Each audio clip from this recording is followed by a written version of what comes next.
गहरे जंगल के बीच स्थित एक छोटे से आश्रम में स्वामी अद्वैतानंद निवास करते थे, जिनका शांत चेहरा और तेजस्वी नेत्र दूर दूर से श्रद्धालुओं को आकर्षित करते थे। लोग उनकी वाणी सुनने और आशीर्वाद लेने आते थे। आश्रम शांति और साधना का स्थान था, लेकिन एक रात वहां की शांति भंग हो गई। मूसलाधार बारिश हो रही थी और आधी रात के अंधेरे में एक स्त्री आश्रम के द्वार पर आ खड़ी हुई। वह पूरी तरह भीग चुकी थी।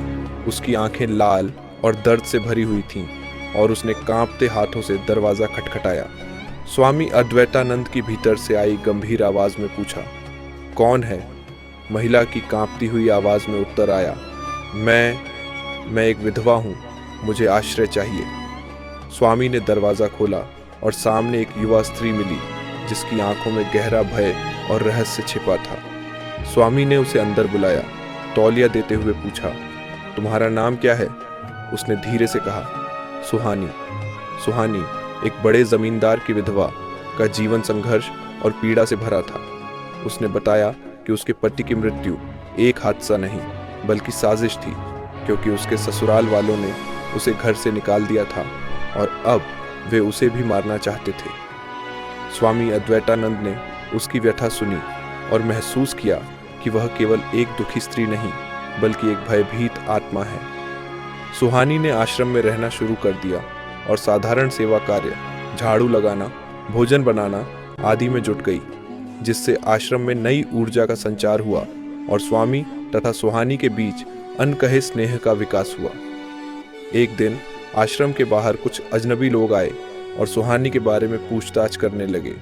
स्वामी ने उन्हें टाल दिया, लेकिन उनके जाने के बाद सुहानी से पूछा गया, ये लोग कौन थे? सुहानी ने कांपती आवाज में कहा, यही वे लोग हैं जिन्होंने मेरे पति की हत्या की थी, क्योंकि मेरे पास उनके अपराधों के सबूत हैं। स्वामी ने गंभीर स्वर में पूछा, कैसे सबूत? और सुहानी ने अपने बालों में छिपी एक छोटी बिंदी निकाली, जिसमें कागजात और एक पेन ड्राइव थी। स्वामी ने कहा, अब समय आ गया है कि हम इन सबूतों को पुलिस को सौंप दें।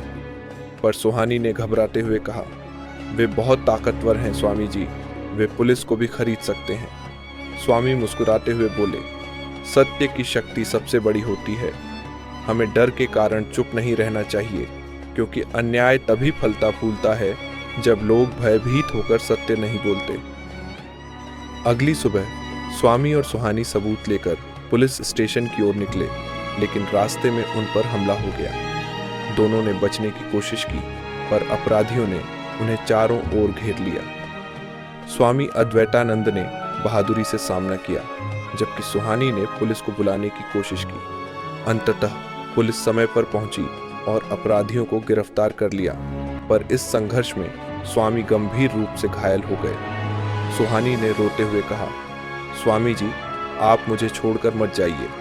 और स्वामी ने धीमी आवाज में कहा, सत्य के लिए बलिदान सबसे बड़ा धर्म है। कुछ दिनों बाद जब स्वामी स्वस्थ हुए, उन्होंने कहा, अब तुम्हारा जीवन एक नई दिशा में बढ़ेगा। जिस पर सुहानी ने भावुक होकर कहा, आपके बिना मैं यह सब नहीं कर पाऊंगी। और स्वामी ने मुस्कुराते हुए उत्तर दिया, तुम्हारे पास अब एक उद्देश्य है, इस आश्रम को संभालो और जरूरतमंदों की सेवा करो। कुछ समय बाद स्वामी ने कहा, अब मेरा समय आ गया है, मुझे हिमालय जाना होगा। जिस पर सुहानी रोते हुए बोली, आप हमें छोड़कर मत जाइए। और स्वामी ने अंतिम शब्द कहे, जीवन में सबसे बड़ा प्रेम त्याग में है। तुम मेरी स्मृति को सेवा के रूप में जीवित रखना। स्वामी हिमालय के लिए प्रस्थान कर गए और सुहानी ने आश्रम की पूरी जिम्मेदारी संभाल ली। एक दिन आश्रम की सफाई करते समय सुहानी को एक संदूक मिला, जिसमें एक पत्र रखा था, स्वामी अद्वैतानंद के, भीतर तुम्हारे मृत पति की आत्मा प्रवास कर रही थी। तुम्हारी रक्षा करने के लिए ईश्वर ने उसे भेजा था, और अब जब न्याय मिल चुका है, ईश्वर ने उसे वापस बुला लिया है। सुहानी की आंखों से अश्रु बहने लगे। उसने परमात्मा को धन्यवाद दिया और पूरे श्रद्धा एवं भक्ति से आश्रम में सेवा करने लगी। प्रेम, त्याग और सत्य की यह गाथा अमर हो गई, क्योंकि सच्चा प्रेम पाने में नहीं बल्कि त्याग में है। और यदि ईश्वर हमें दुख देता है तो उस दुख से बाहर निकलने की शक्ति भी देता है।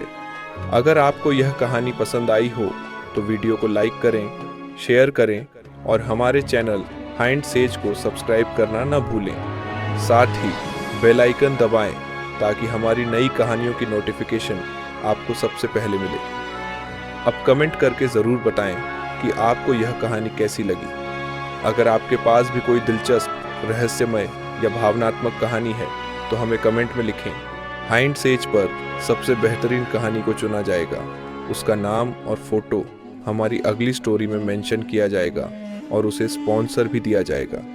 तो देर किस बात की, जल्दी से नीचे जाएं और कमेंट करें, क्योंकि सबसे बेहतरीन कमेंट वाले को दिल दिया जाएगा।